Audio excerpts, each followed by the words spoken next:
ثم أورد رحمه الله حديث معاذ بن جبل رضي الله عنه أن رسول الله صلى الله عليه وسلم أخذ بيده وقال: يا معاذ، والله إني لأحبك، ثم أوصيك يا معاذ لا تدعن في دبر كل صلاة تقول: اللهم أعني على ذكرك وشكرك وحسن عبادتك. حديث صحيح رواه أبو داود والنسائي بإسناد صحيح.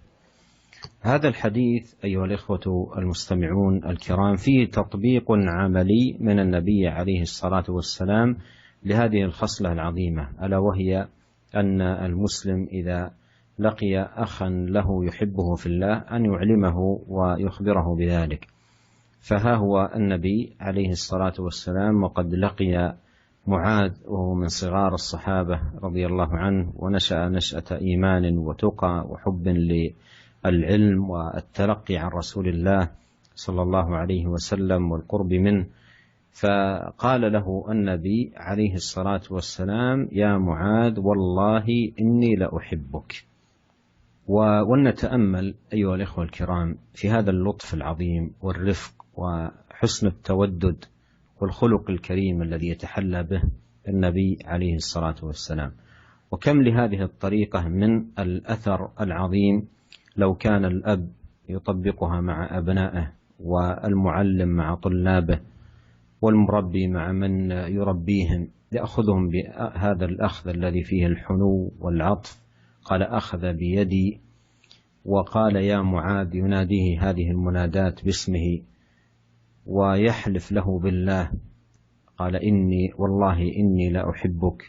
ثم بعد ذلك تأتي الوصية، قال: أوصيك يا معاذ إلى آخره. فإن مثل هذا اللطف والرفق والتودد له أثره العظيم وتأثيره العميق في قبول الوصية، حيث ينفتح الصدر وينشرح القلب، ويحسن حينئذ التلقي والإفادة. ثم أوصاه عليه الصلاة والسلام بوصية عظيمة ينبغي على كل مسلم أن يحافظ عليها. قال: لا تدعن في دبر كل صلاة تقول: اللهم أعني على ذكرك وشكرك وحسن عبادتك. وهذا من أعظم الدعاء وأنفعه، لأن أعظم أمر تسأل الله عز وجل إياه أن يعينك على طاعته التي خلقك لأجلها، ولا يرضى عنك إلا بها. فهذا أنفع الدعاء. قال: تقول دبر كل صلاة.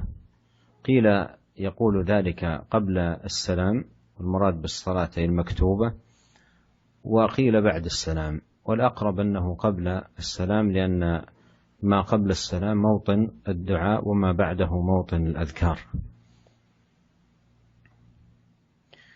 وهذه الدعوة جمعت الخير كله. قال: اللهم أعني على ذكرك وشكرك وحسن عبادتك. ففيها سؤال الله المعونة على الذكر، أي أن يكون العبد ذاكرا لله بقلبه ولسانه، وأن يكون شاكرا لله على نعمه ومننه وآلائه سبحانه وتعالى، وأن أيضا يحسن في العبادة. قال: وحسن عبادتك.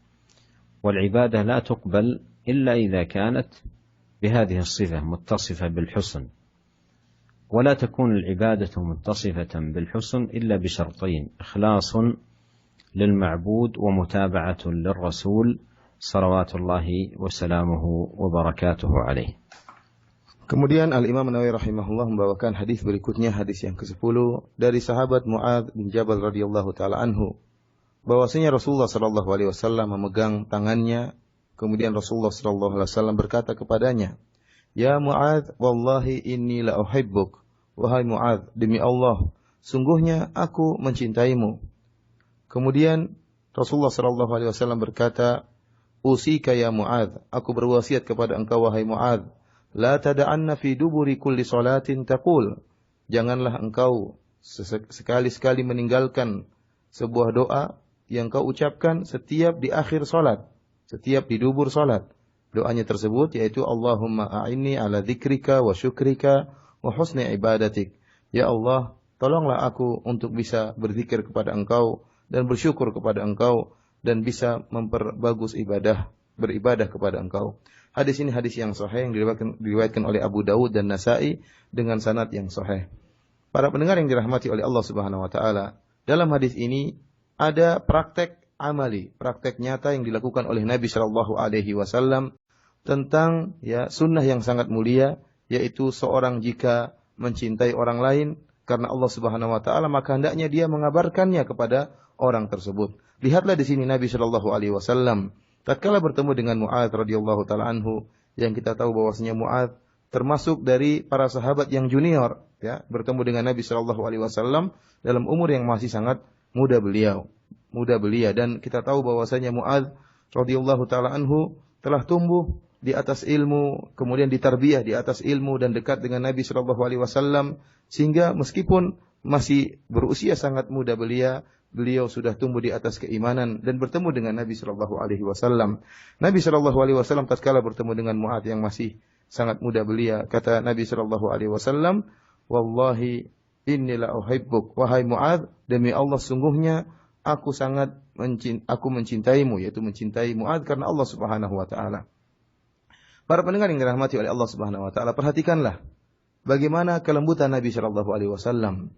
Bagaimana Rasulullah sallallahu alaihi wasallam bersikap ramah dan sangat lembut kepada Mu'adz bin Jabal radhiyallahu taala anhu. Dan kita perhatikan bahwasanya sikap lembut seperti ini akan berikan dampak yang sangat baik dalam mendidik anak-anak.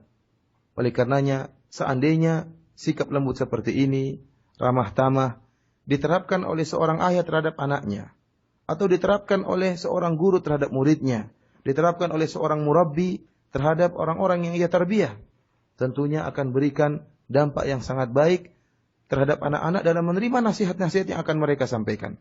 Perhatikanlah Nabi sallallahu alaihi wasallam berkata, "Ya Mu'adz." Nabi sallallahu alaihi wasallam menyeru Mu'adz dengan menyebut namanya.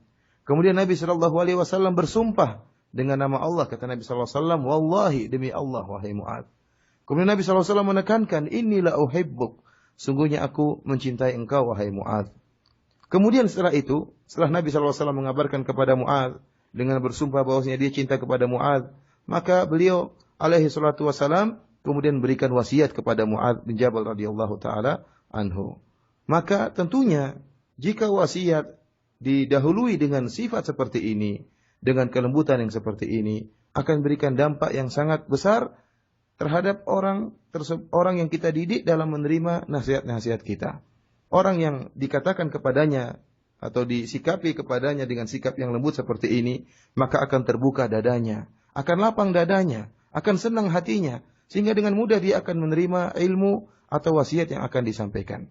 Kemudian Nabi sallallahu alaihi wasallam menyampaikan sebuah wasiat yang sangat agung, yang seharusnya setiap muslim memperhatikan wasiat ini dan menerapkan wasiat ini. Apa kata Nabi sallallahu alaihi wasallam?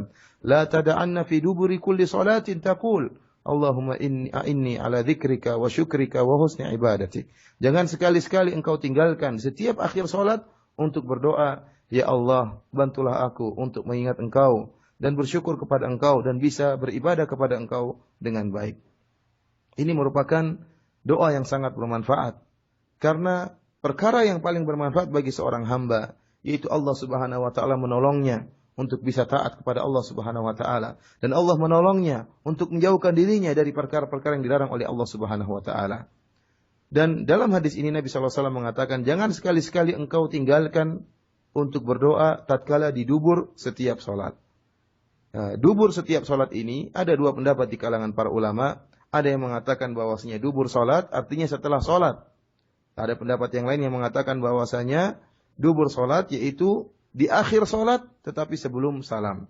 Dan yang lebih rajih wallahu alam yaitu bahwasanya yang dimaksud adalah doa di akhir salat sebelum seorang mengucapkan salam. Karena setelah salat adalah waktu untuk berzikir.